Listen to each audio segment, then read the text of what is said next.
tous, nous allons parler aujourd'hui de Kingsman, le Cercle d'Or, la suite donc de Kingsman, réalisé par Matthew Vaughn avec Taron Egerton, Colin Firth et Julianne Moore dans les rôles principaux. Donc c'est donc la suite de Kingsman.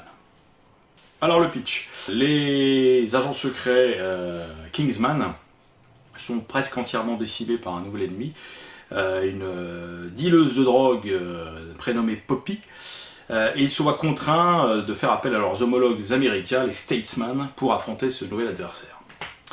Voilà. Alors, je m'étais bien régalé au premier volet de Kingsman, il y a maintenant 4 ans déjà. Donc c'est réalisé par Matthew Vaughn. Matthew Vaughn fait partie de ces réalisateurs qui sont vraiment dédiés au divertissement de qualité. Tous ces films, pour le coup, m'ont vraiment beaucoup plu, commençant par Layer Cake, Stardust, X-Men Origins évidemment, Kingsman le premier, celui-ci. Alors ce volet de Kingsman ne fait pas exception à la règle. Alors c'est un film qui fait 2h20, qui passe comme un rêve. C'est fun, c'est drôle, c'est malin, c'est toujours foncièrement mal poli. C'est-à-dire que c'est, contrairement aux apparences, c'est un divertissement que j'aurais du mal à qualifier de familial. Il y a toujours un petit peu de trash, comme il y en avait dans Kingsman, un petit peu de violence, un petit peu de gros mots, et parfois même un chouïa de gore, vous verrez. Alors je pourrais résumer en disant que si vous avez aimé le premier Kingsman, vous aimerez forcément celui-là. On y retrouve les mêmes ingrédients, des scènes d'action ébouriffantes, filmées vraiment de façon très originale, du mauvais esprit, quelques scènes trash, voire même gore dans ce cas-là, et une envie qui est de divertir intelligemment le public.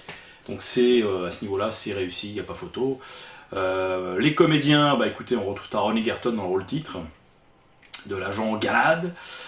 Colin Firth, c'est pas un scoop, il est sur l'affiche, vous avez compris qu'il revenait malgré sa mésaventure dans le premier.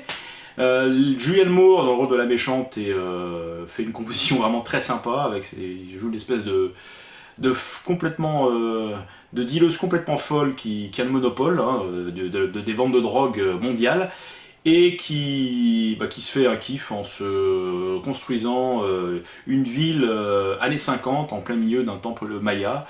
Voilà, isolé en pleine jungle. Voilà, on retrouve Colin Firth, comme je vous le disais. On retrouve également Elton John, qui joue Elton John, mais qui n'est pas qu'un simple caméo. Voilà, on l'a un petit peu développé. Il est plutôt fun, il est plutôt bien, Elton John. J'avoue que c'est pas le gadget que je craignais, c'est vraiment un rôle. Donc cette suite, vous avez compris, pousse le curseur un peu plus loin en termes de délire. Également en ce qui concerne les scènes d'action qui sont vraiment un peu plus délirantes que dans le premier, qui était déjà assez sympa. Voilà, il y a une générosité chez Matthew Vaughn qui vous fait adhérer en fait à tout ce qu'il nous montre, parce que malgré les délires, malgré les outrances, il y a une cohérence. Voilà, c'est ce qui fait la force de ces films. On y croit parce que l'univers est cohérent, même si c'est totalement délirant. Vous verrez notamment entre autres avec le personnage de Julianne Moore qui est complètement barré, mais on est dans un univers cohérent, on marche, on y croit, on s'éclate, c'est mené à 200 à l'heure.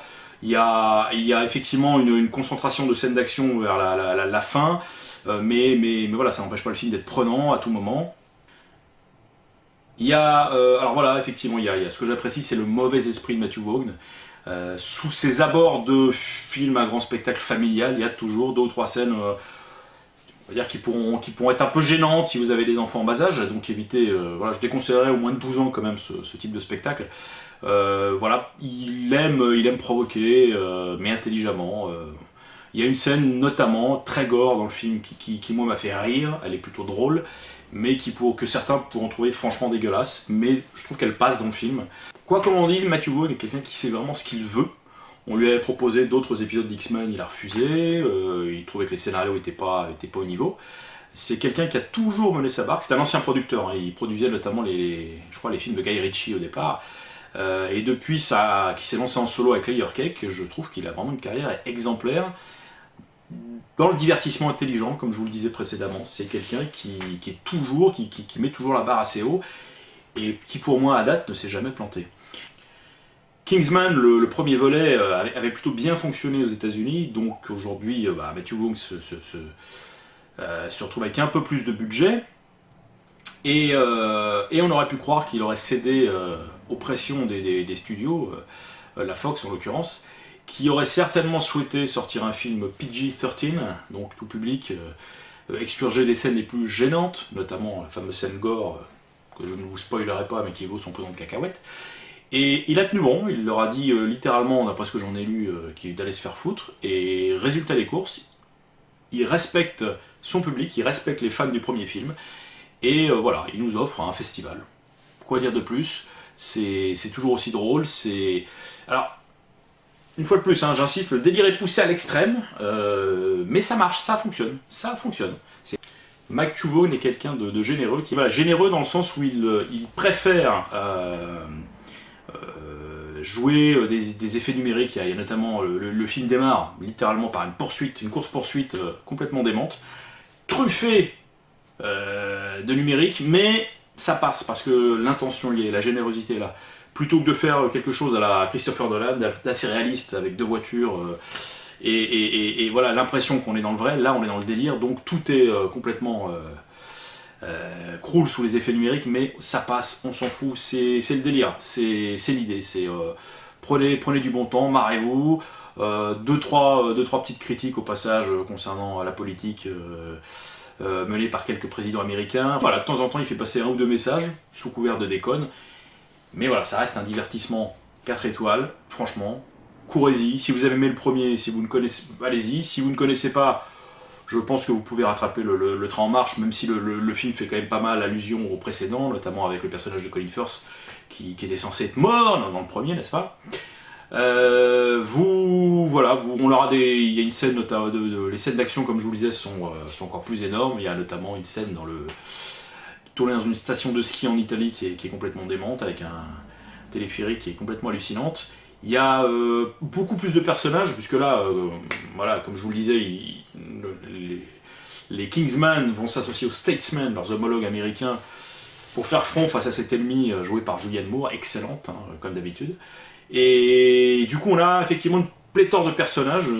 Il y avait moins de monde dans le premier volet, là il y a pas mal de monde, mais c'est carré, voilà, ça reste sympa, on n'est pas noyé sous ces personnages-là. Il y a même Alberi dans un petit rôle. Alors dans le détail, vous avez Alberi, vous avez Mark Strong comme d'habitude, vous avez Pedro Pascal de Game of Thrones et de Narcos, qui joue le rôle d'un des Statesman, dont l'arme est un lasso laser. Ah, vous voyez, on est bien dans le délire. Voilà, c'est fun, c'est drôle, c'est mal poli, dans le bon sens du terme. C'est un film mal poli, avec des idées parfois un peu trashouilles, mais qui font du bien à une certaine partie du public, dont je fais partie en tout cas, concrètement, voilà, on va dire les hommes de 12 à 80 ans. Et voilà, c'est une excellente suite qui est aussi bonne que le premier volet. Je vous incite vraiment à y aller si vous voulez passer un excellent moment, 2h20 qui passe comme un rêve. Voilà, eh ben écoutez, merci à vous, et puis allez au cinéma, profitez-en, à bientôt.